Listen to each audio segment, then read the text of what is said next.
You're listening to the CyberWire Network, powered by N2K.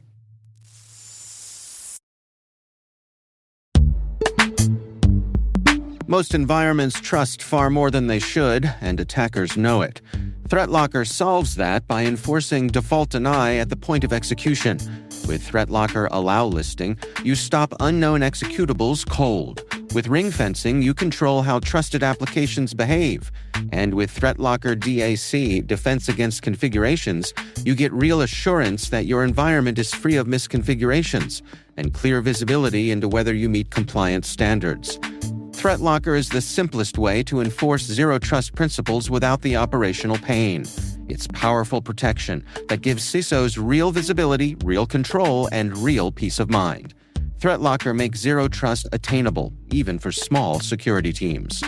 See why thousands of organizations choose ThreatLocker to minimize alert fatigue, stop ransomware at the source, and regain control over their environments. Schedule your demo at threatlocker.com/N2K today.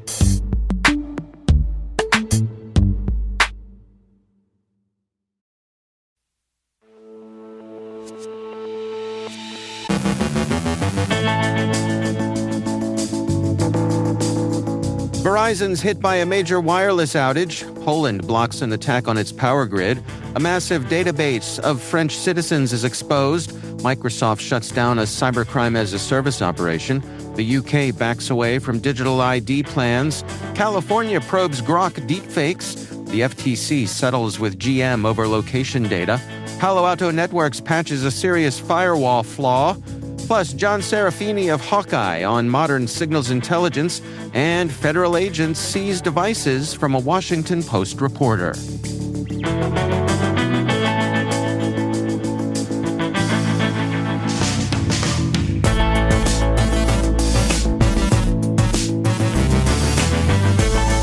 It's Thursday, January 15th, 2026. I'm Dave Bittner, and this is your CyberWire Intel Briefing.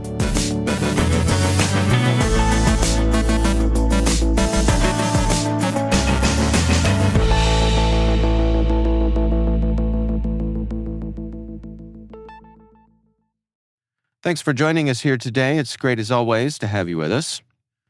Verizon said it restored full service late Wednesday after a widespread wireless outage across the United States that lasted most of the day. The company apologized and said it would issue account credits, but did not disclose the cause, adding earlier that there was no indication of a cyber attack. According to Down Detector, customers began reporting problems shortly before noon in New York, with complaints peaking at more than 177,000. The most affected cities included New York, Houston, Atlanta, Dallas, and Miami. Smaller numbers of issues were reported by AT&T and T-Mobile users, partly due to call routing effects. The FCC said it was monitoring the outage, and FCC member Ana Gomez called for an investigation. Experts noted such disruptions are often linked to external factors, including third-party vendors or software deployment issues. Poland said it stopped what officials described as the most serious cyber attack on its energy infrastructure in years, narrowly avoiding a nationwide power outage. The late December attack targeted communications between renewable energy sites, including wind and solar installations and electricity distributors. Officials said the incident nearly caused a blackout and showed signs of coordinated sabotage, which they blamed on Russia. Ministers warned the tactic was new, could recur, and reflects rising threats to Polish infrastructure since Russia's invasion of Ukraine. Security researchers at CyberNews uncovered a massive exposed database containing tens of millions of records on French citizens, likely compiled from at least 5 separate data breaches. The archive, found on an unsecured cloud server in France, included voter and demographic data, healthcare registry records, contact details, financial information, and vehicle data. Researchers believe a cybercriminal or data broker merged the data sets to increase resale value.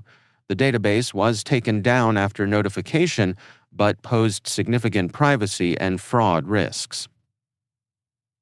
Microsoft said it has disrupted Red VDS, a cybercrime-as-a-service platform linked to fraud campaigns that caused more than $40 million in losses in the U.S. alone. In coordinated legal action with partners in the U.S. and, for the first time, the U.K., Microsoft seized Red VDS infrastructure on January 14th.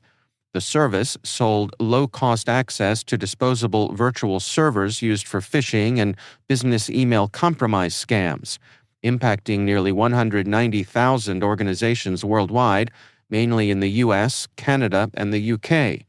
Microsoft said attackers used generative AI, deepfake video, and voice cloning to create realistic scams. International law enforcement, including Europol, supported the takedown, and Microsoft urged victims to report incidents to help disrupt future cybercrime.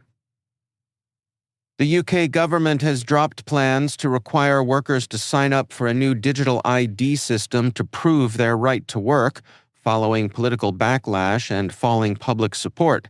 Instead, labor ministers say existing right-to-work checks using documents such as biometric passports will be fully digitized by 2029. The reversal is the latest in a series of recent policy U-turns, drawing criticism from opposition parties and frustration within Labor's own ranks. Ministers insist mandatory digital checks will still apply, arguing they reduce fraud and illegal working compared to paper systems. The government now says digital ID should be framed more broadly as a tool to access public services, though details of how the system will operate remain unclear. California Attorney General Rob Bonta announced an investigation into XAI over the alleged proliferation of non-consensual, sexually explicit images generated by its AI model, Grok. According to Bonta, Grok has been used at scale to create deepfake images that sexualize women and children without consent, often using publicly available photos and distributing the results online, including on X. Reports cite Grok's explicit spicy mode as a contributing factor. Bonta said the material has been used for harassment and may include child sexual abuse content, raising serious legal concerns. The investigation will examine whether XAI violated state laws. Bonta emphasized California's zero-tolerance stance and reiterated his broader efforts to hold AI companies accountable for protecting children and preventing AI-enabled abuse. The U.S. Federal Trade Commission finalized a settlement with General Motors and its OnStar unit over allegations that they collected and sold drivers' location and behavior data without consent. The FTC said millions of vehicles transmitted precise geolocation and driving data every few seconds via OnStar's Smart Driver feature, which was marketed as a self-assessment tool. The data was sold to third parties, including insurers. The order bans certain data sharing for 5 years and requires explicit consent, greater transparency, and consumer controls for 20 years. Palo Alto Networks has patched a high-severity vulnerability that could allow unauthenticated attackers to trigger denial-of-service attacks and force firewalls into maintenance mode. The flaw affects next-generation firewalls running PAN-OS 10.1 or later, as well as Prisma Access deployments with Global Protect enabled.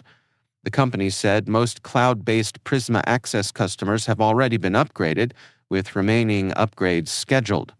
While nearly 6,000 Palo Alto firewalls are visibly online, there is no confirmation of active exploitation.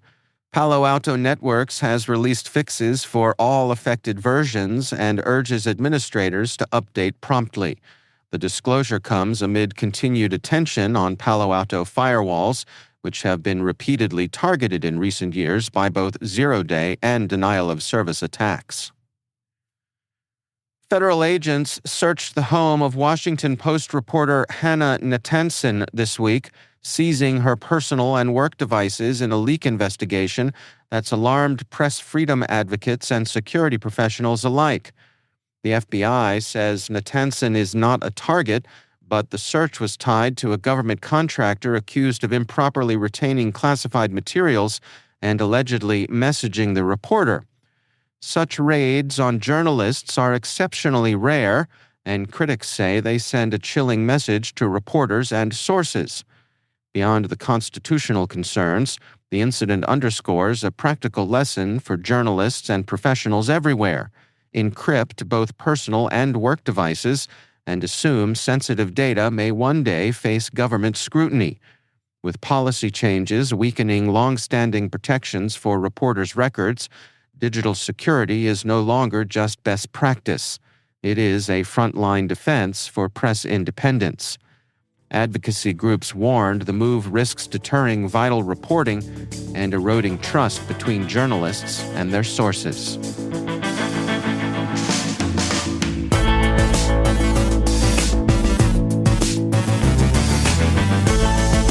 Coming up after the break, John Serafini from HawkEye 360 discusses modern signals intelligence. And when emails fail, try the CEO's password. Stay with us.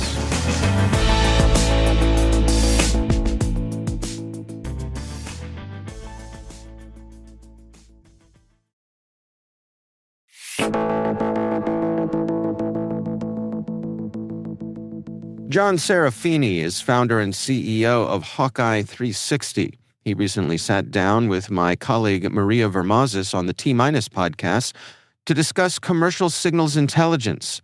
Here's their conversation.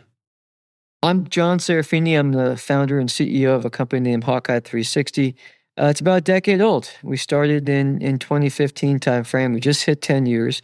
The company performs on-orbit commercial signals intelligence. We have a constellation of 30-plus satellites that very uniquely fly in clusters of 3. So think one satellite out front, a second satellite behind a couple hundred kilometers. You're talking about 550 or so kilometers in low Earth orbit. And then a third satellite that oscillates back and forth between the two in a cross-track maneuver. And that satellite architecture allows us to geolocate signals.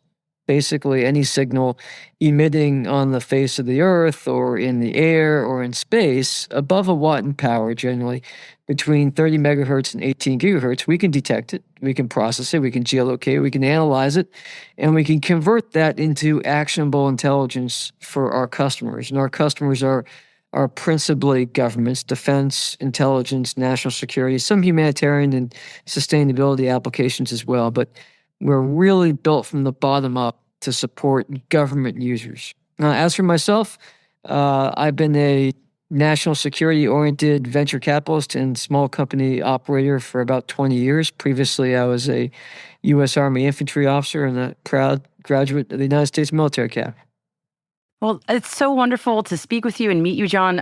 HawkEye 360 is such an incredible company, and you all have just closed some fantastic news, both completing the acquisition of Innovative Signal Analysis and also closing a Series E. Congratulations.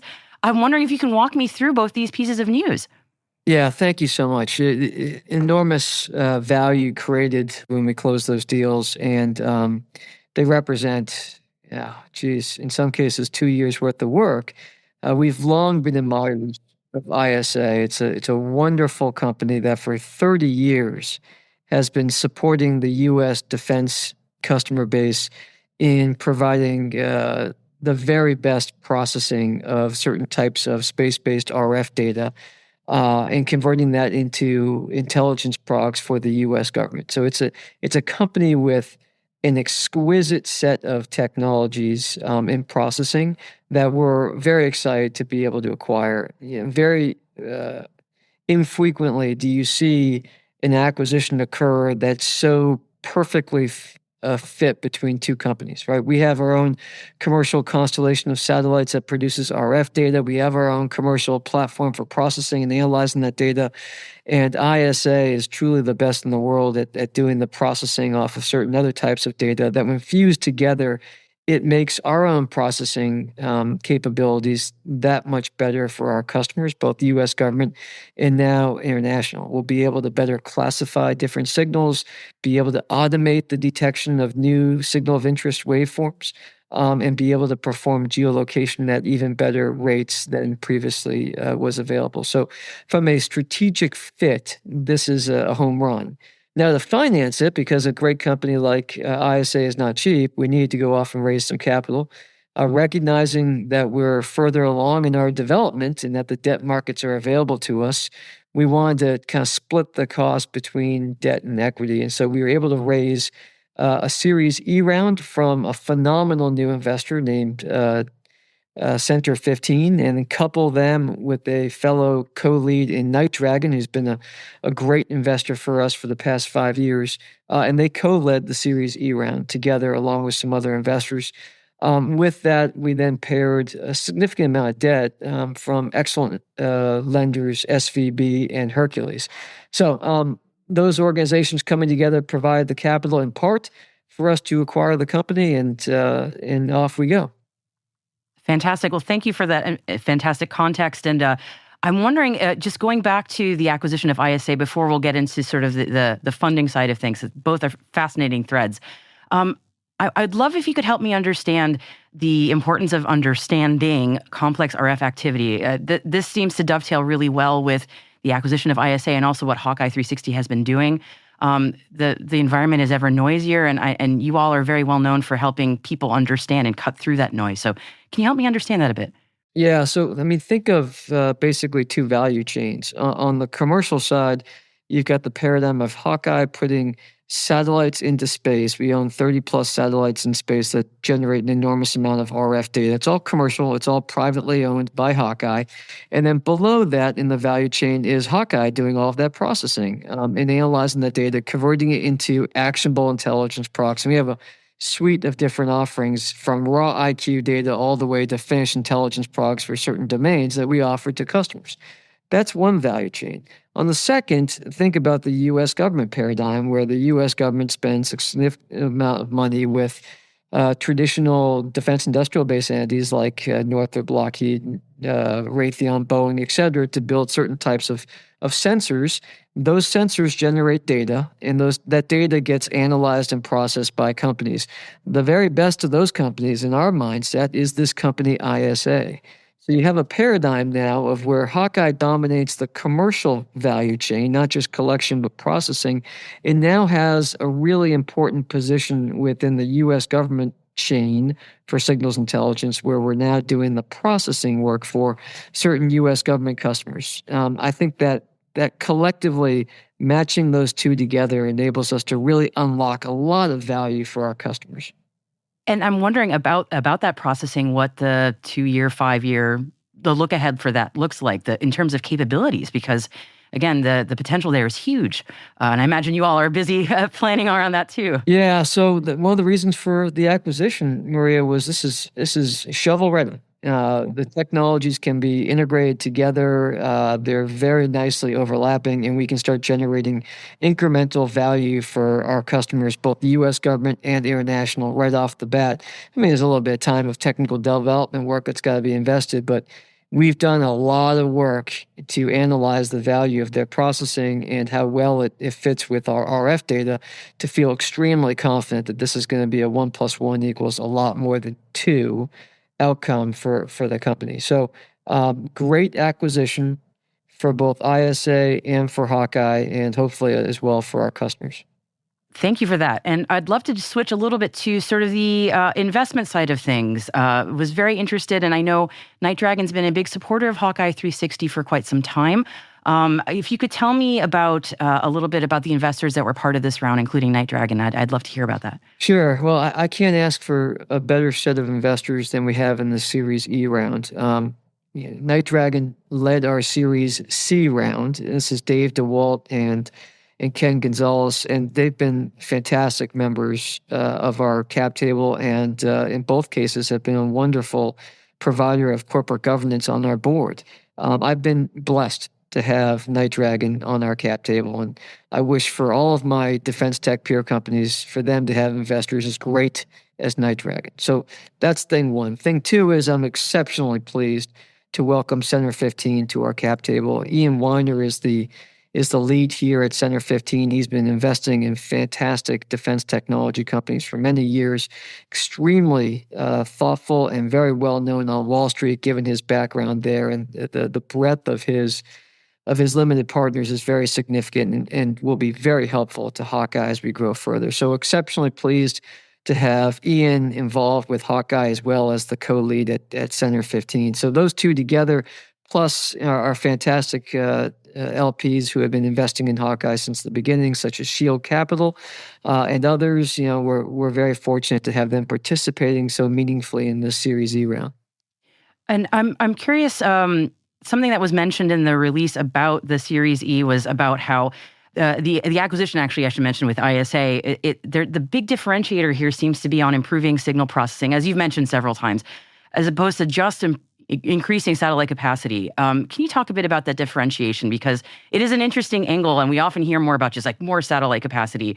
And this seems to be about also getting a lot smarter, right? Yeah, that's a great question. I mean, ultimately, they're not mutually exclusive. We need to build lots of collection capacity and lots of new sensors in space, as well as other domains, right? Like, we want to dominate from geo all the way down to the ground. We want to be the best in the world at collecting lots of different types of RF data and fusing it all together and doing the processing and the analysis. And so that will include, over time, I would believe, sensors terrestrially, sensors aerially, sensors in space, and being able to operate those at cost-effective means. I mean, we don't want to invest a significant amount of capital for stuff that's not unique and not cost-efficient. And so we're very thoughtful about the sensors that we build, and we have a robust plan for building out our architecture over the next couple of years. But that's definitively on its own pathway, and that architecture has been well known for us for a while, and we're executing against our playbook to do that. At the same time, there's two sides of this coin. There's the RF data and that best-in-class RF raw data that we collect with these sensors, and there's what we can do with it. Like, how do you convert that into something that's understood and valuable to customers? I mean, RF data is it's not understandable by a typical human unless you analyze it through the certain processing tools that we have available to us. It's not like an image where you can take a picture from space and look at, and you're like, okay, there's 15 cars in that parking lot. I understand that intuitively. If I deliver to you raw IQ data from space, you're looking at a bunch of weird stuff. It's not until you actually do the processing and the analysis that you can start to extract intelligence about what might be occurring, which is always related to human activity, right? Because a lake doesn't naturally emit RF. A bear doesn't key a mic. It comes when you see RF activity, it's from a human or some set of humans or some set of vehicles or other apparatus that's tied to human activity. And if you look at it long enough, as you know, you start to understand human activities, and you can start to extract information about or assess information about intentions, which is really the holy grail here, is when you've developed an exquisite set of sensors and you compare that to really great processing capabilities. The faster you can get access to that data and the faster the revisit rate, and then be the very best at geolocating those emitters and converting that into actionable intelligence. That's the basis of an extremely high quality, competitive, long-term going concern for signals intelligence, which is our goal. And you've mentioned in our conversation a lot of things that I think would be considered force multipliers, and I'm curious what other things you're considering or thinking about for the future that are force multipliers like that. Sure. So couple of items. I mean, obviously, getting the revisit rate down is an important metric. So the more satellites you have overhead, depending upon what orbits they're in, the faster you can be over any given spot on Earth, right? So that you can increase the tactical relevance of that data. Secondly, how quickly can you get the data down to the ground, right?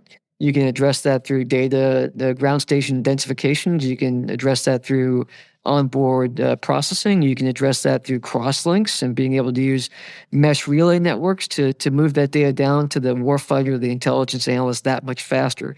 Those are two key levers that we're constantly pushing on. If you were to unpack our long-term vision for our architecture, you see we're constantly looking to optimize the revisit rate, and we're constantly looking for ways in which to get that data down to the ground faster. So that's on the space-based part, or the sensor part, because we are going to look at other sensor types. But at the same time, the ability to process that data and convert it into the actionable intelligence using artificial intelligence, AI, machine learning, that's extremely valuable to us. And that comes to the third lever, which is the amazing people that I get a chance to work with. And we have today now 400 individuals working within HawkEye and ISA together combined. These are some of the world's experts in signals intelligence who live in who just live to access RF data and convert it and to process it. And so we've been able to pull together 400 of these exceptional, thoughtful individuals, and we look forward to working with all of them into the future. You can hear more of the conversation between Maria Vermazis and John Serafini from HawkEye 360 on the T-Minus podcast, wherever you get your favorite podcasts.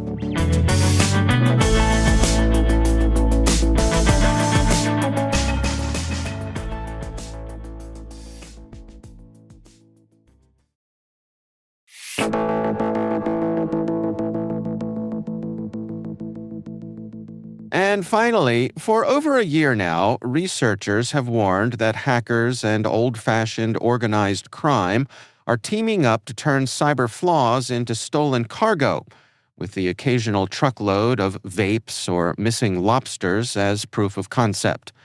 Enter Blue Spark Global, a little-known New York shipping tech firm whose software quietly helps move a sizable chunk of the world's goods. Unfortunately, it also left the digital equivalent of the warehouse doors wide open. Security researcher Eaton Zvere discovered that Blue Spark's platform exposed plain text passwords, admin access, and decades of shipment data through an unauthenticated API. Reporting the flaws proved harder than finding them. After weeks of unanswered messages, attention finally followed when TechCrunch demonstrated the risk by emailing part of the CEO's password. Blue Spark says the bugs are fixed and new security policies are coming. There's no evidence of misuse, according to the company, though the episode neatly illustrates how cybercrime sometimes thrives less on brilliance and more on silence.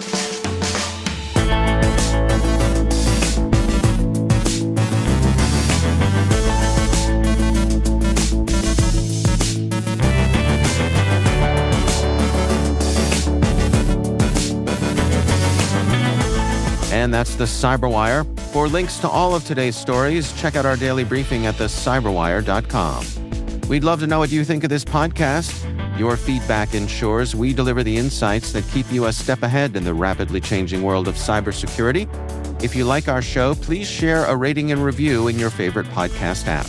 Please also fill out the survey in the show notes or send an email to cyberwire@n2k.com. N2K's senior producer is Alice Carruth. Our CyberWire producer is Liz Stokes. We're mixed by Trey Hester with original music by Elliot Peltzman. Our executive producer is Jennifer Iben. Peter Kilpie is our publisher, and I'm Dave Bittner. Thanks for listening. We'll see you back here tomorrow.